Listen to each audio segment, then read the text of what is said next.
How to fix PS5 error CE-108255-1. The following tips would help you fix PS5 error CE-108255-1. 1. If this error occurs after launching some installed game, remove and reinstall the game later.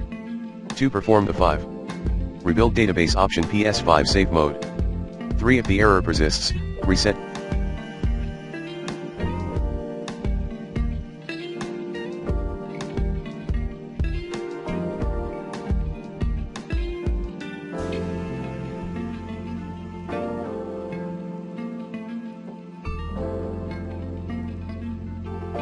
Your PS5, go to Settings System Software, choose Reset PS5, and install your desired application again. Warning, please take a backup of all sorts of your data in advance.